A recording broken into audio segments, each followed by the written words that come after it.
जी सौजा होंगी है तुहानू एक गल दसा बंदा फिरौन भी हो जाए ना तो बीवी को डरदा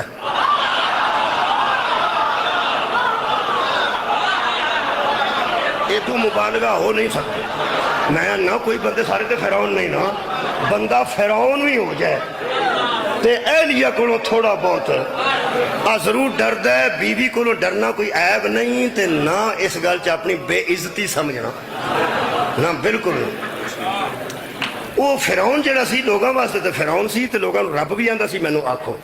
वो जिस वे बच्चा वेख्या ना संदूक चो कट के हो सके तलवार लियाओ मैं बच्चा कतल करना, मैं बच्चा कतल करना। हुण तुहानू पता लगेगा कि एडी चंगी एडे भैड़े हल मौजूद क्यों सी। हाँ हाँ ड्यूटी वास्ते मौजूद सी।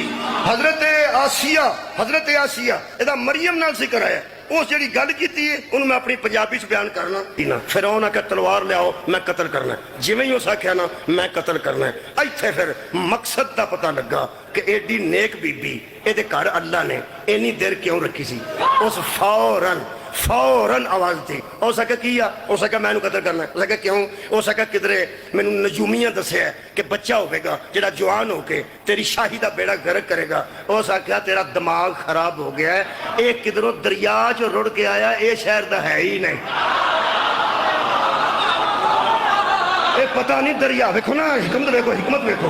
उस आख्या दरिया च रुड़ के आया, पता नहीं कित्थों आया, तू चवल जी है। उस आख्या होया की है ते अगों की आख्या, जो उस चंगा जोर दे के आख्या ना उस आख्या तू किवें दा ये किधरों रुड़ के आया, तू सारे जहान दे बच्चे मार छड़ने ने। ते अगों उसकी आख्या उस आख्या जिवें आंदे उंज कर लेने।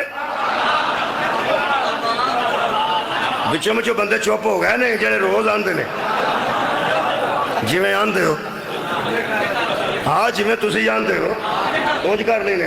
आंधी नहीं आंदे हो, आंधी नहीं जिवें आनी नहीं जिवें आंदे हो। कई एडे एडे हयाल जम्मे ने जेड़े अम्मा नूं आंदे ने किधर गई सैं ते बीवी नूं आंदे ने किधरों आए हो।